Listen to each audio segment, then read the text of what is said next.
renew our faith, our religion, our shahadat. Say, Ashhadu an la ilaha illallah wa ashhadu anna Muhammadan abduhu wa rasuluh. Sallallahu alayhi wa sallam.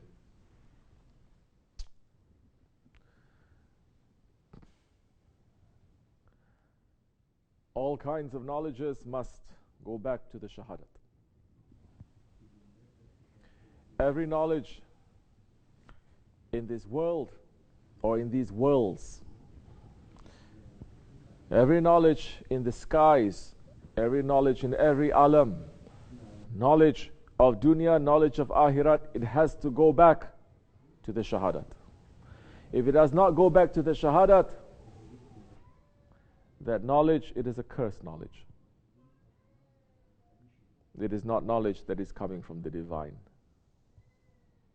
If it's not coming from the divine, ilahiyat, ilm, then the ilm, the knowledge is coming from nafsani, from your nafs, from shaitan. That kind of thing is knowledge too. But it is a knowledge that is going to bring you to the fire. It is a knowledge that is bringing you to trouble and dangerous areas 24 hours, 7 days a week. It is not a knowledge that is going to bring you light. It is not a knowledge that is going to bring you truth or nearness to Allah subhanahu wa ta'ala. It's a knowledge that is going to put a sat, a barricade between you and Allah subhanahu wa ta'ala.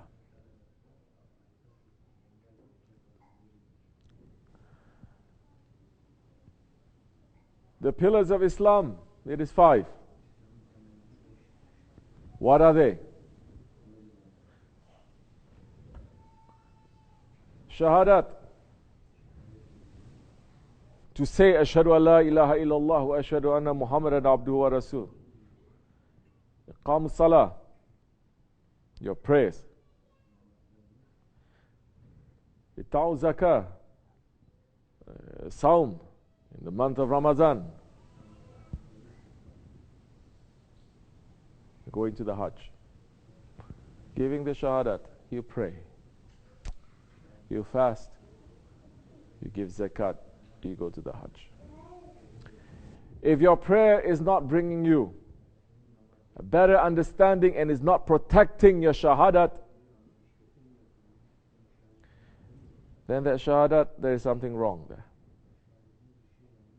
And the shahadat can get weak. The shahadat can be corrupt.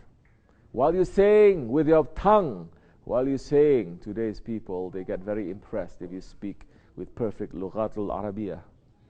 You can speak with the perfect Arabic accent, but if it has no meaning, and if the meaning, when you say Ashhadu an la ilaha illallah, it is corrupt. When the meaning that you say Muhammad Rasulullah, it is corrupt. Where you're not putting Allah first, and you're not following the lifestyle and the sunnah of the Prophet ﷺ first, no matter how much you say it, how you say it, that shahadat, it is corrupt. And just with the shahadat, it is an endless ocean, of course. Their prayer is to protect the shahadat. If the prayer is not protecting the shahadat, it is vulnerable. Even if the shahadat, it is sincere. But because you are not praying, shaitan will penetrate some way, somehow, to take away that faith. You are praying, but you're fasting. You are stealing from here and there. You're fasting like an animal that is tied up outside without food and water. But once the food and water is given, they rush to it. You are fasting from food and water, but you're not fasting from your dirty characteristics. Then there are other wall that is protecting the shahadat. It is broken. Shaitan may enter. Your zakat. We're speaking today. Zakat, from a halal money. Should we continue more? Zakat that is used and collected properly, zakat that is halal, in which billions of Muslims, they are playing games with this pillar of Islam, moving their money around when the time coming for zakat, so that it doesn't fall into that law of 1 year. So many things they may do. Zakat is there to protect. Fasting is there to protect. Your prayers are there to protect. Your shahadat, all these walls, they are rotten. Your shahadat is more corrupt. Because the prayer now,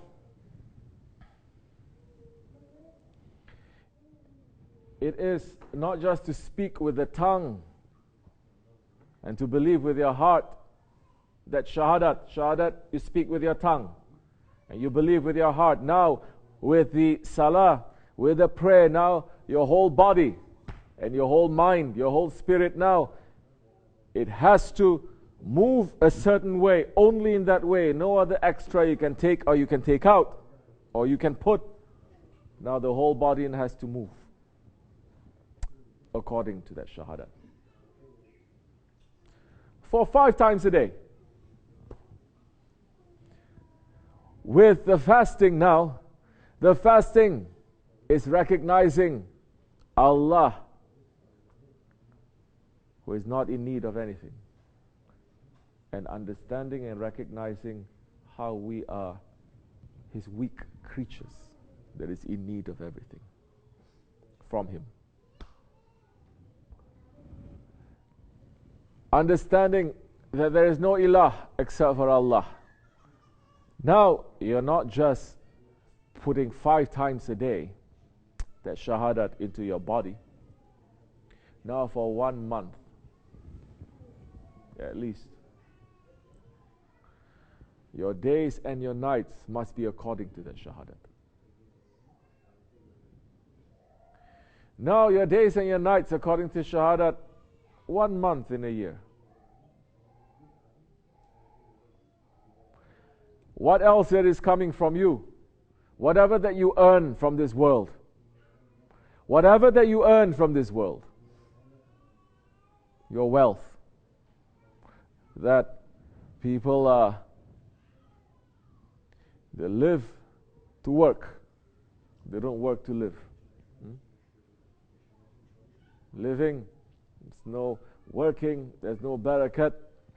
You keep working and you don't know what happened. There's nothing to show it for. You're not winning dunya, you're not winning akhirat. Now this zakat, whatever that you earn now, it does not belong to you. It belongs to Allah. It is an amanat. It is a trust that is given to you. Now whatever that you earn must declare that shahadat. Because now this is one step that man is saying, I'm working and I get this, so this belongs to me. Because I work, I get money and I buy this. This belongs to me. Nothing belongs to you. You cannot even bring it to your grave. It doesn't belong to you. You can put it in your grave. One day someone is going to dig it up and take it from you. Just like the Fir'auns. Now it doesn't belong to you. Your wealth, everything that you own, must recognize that shahadat. Hajj, the 5th pillar, that we're entering into the days of Hajj now. Blessed days? Definitely they are blessed. But are we pulling the blessings, this umat? Are we pulling the azab of Allah in these very holy times? You don't have to be a saint or a scholar to know whatever that is happening in the Haramain. It is not a blessing. It's a very big warning to the whole umat to wake up. that you can build your buildings as tall as you want with all the technology. With just a little bit of a change in the weather, everything can melt. With just a little bit change in the weather, the sandstorms may come and it may strip your whole city, just like the city of Ad and Samud. Just with a little bit of fire, everything can finish. Those who say, no, this is just nature, it's nothing to do with anything, it's just some climate changes, then we say you don't have faith. Where do you think climate is coming from? Where do you think nature is coming from? So you're forgetting the creator of nature, the creator of the climate. Holy Prophet ﷺ, whenever he saw a dark cloud that is coming, he would get very nervous. He would go quickly inside, he would pray 2 rakat, he would come out again to check to see if the clouds are there. The clouds are still there, he goes back inside, he prays again until the cloud disappears. And he prays, Ya Rabbi, do not punish my nation like you punished the nation of Ad and Samud. But his nation is looking at these things, it doesn't mean anything. That means we don't live our life according to that shahadat. Now we enter into the season of the Hajj. What is the Hajj to do with the shahadat? Everything. Now you're supposed to leave everything and come back to your original, to say there is nothing except for Allah. Muhammad Rasulullah. You cannot just say La ilaha illallah without saying Muhammad Rasulullah. Alayhi salatu wassalam. So now the Hajj, it is completely now leaving everything but the shahadat. Just taking the shahadat with you and visiting that holy house. Taking nothing, leaving everything. One shroud, one piece of cloth, white, that is supposed to symbolize the death. That you are going now on a pilgrimage to leave the dunya and to give you a reminder of the Mawla. Tell me if you go to Mecca and Medina and you're reminded of Mawla with all those shopping malls, with all those tall buildings, with all those timeshare hotels, with all those air-conditioned tents, with all those deluxe, super deluxe, premium packages.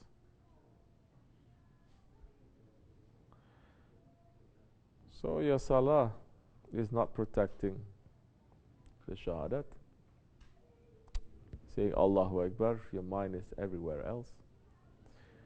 Your fasting is just tradition, because later you're going to eat extra food that you never eat outside of the Ramadan. It's not declaring Allah's greatness and your weakness. The zakat, you're playing with it, still holding on tightly to it. And now the Hajj has become what the Holy Prophet ﷺ had said in a Hadith Sharif 1400 years ago. He has warned us. He said, the Hajj of my nation in the Akhir Zaman, it is a vacation for the rich. This is what prophets say. For the rich, the Hajj is a vacation. Hajj, Umrah, we may put inside too. Vacation. It is a business for the middle class. They're going there to bring their things to sell and to take things there. It is a time to show off, to make a big show for the scholars. Scholars going, big show they are making. And it is a begging time for the poor people. This is what Prophet ﷺ said 1400 years, and it is happening right now. So now, how is the Hajj going to support the Shahadat? How is it? The Hajj is just again, a tradition, a practice. But the meaning of the Hajj is completely lost. You're saying, Labbaik Allahumma labbaik, here I am. How are you going to say, here I am, when you are not there? Physically you are there, but your heart is somewhere else. Either you've left it back home, or you're looking forward to go home, or you're looking forward to see what you can get around. You're looking at that tall shaitanic clock tower, and you're looking at everything. That is the signs of what? Of a group of people who hate the prophets and the holy people, and they destroy everything that is giving honor and value to the prophets and to the holy people, and who build buildings with no spirit, but it's just giving you the love of the dunya, not the akhirat. Any maqam, any dergah, any shrine you go to, it never makes you to fall in love with the dunya, never. No matter how beautiful it is, it does not make you to fall in love with the dunya. It makes you to fall in love with the akhirat, to leave this dunya. When you go there and you see everything there, it makes you to fall in love with the dunya. It's not reminding you of the akhirat anymore. Everything that is reminding you of the akhirat, except for the Kaaba, they destroyed. Allahu Alam if it's the same Kaaba. They destroyed, especially the reminders, direct reminders that you are going to die. So die like the friends of Allah. So they hate those power stations, those maqams and those turbas. They destroy the Jannatul Baqi. They destroy the Jannatul Mu'ala. Jannatul Baqi is in Mecca. Jannatul Mu'ala is in Medina. They destroy that. That thousands of Sahabis, Ahlul Bayt, Awliya Allah, Salihin, they are buried. That pulls you away from this dunya to akhirat, to remind you of akhirat. They destroy and they build up what? They build up capitalistic centers worshipping the capitalism.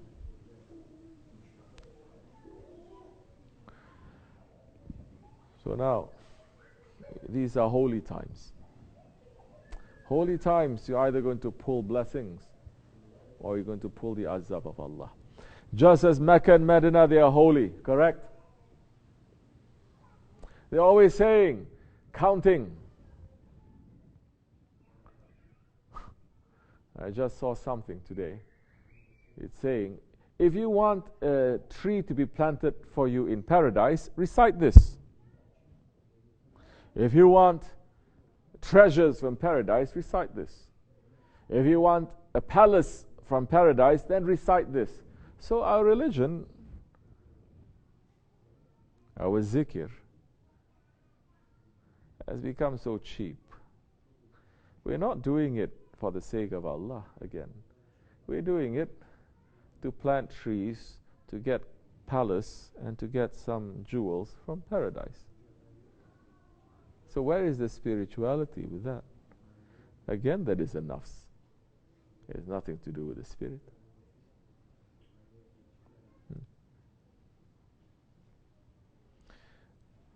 In Mecca and Medina, in these holy times, there are specific things that you do, and people, they're very quick to say, oh, if you pray one time here, you can get thousands, hundreds and thousands of rewards, sawab. If you pray over here, you're going to get this sawab, that sawab. But they also know to say, You cannot cut your hair when you are in ihram, correct? Until after. When you take off your ihram, then you cut it. There are so many laws that you cannot cut your nails. If you do something that is forbidden, you're going to collect a lot of heavy credit on the bad side.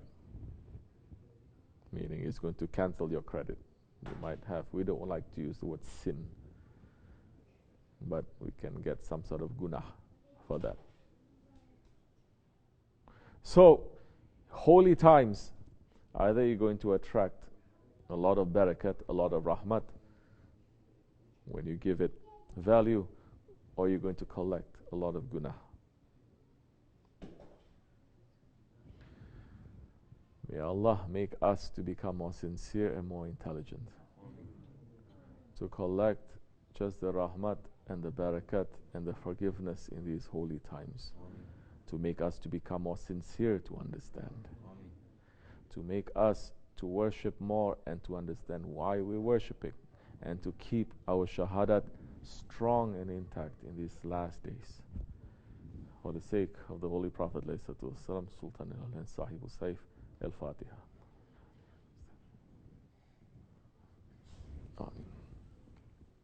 Assalamu alaikum wa rahmatullah.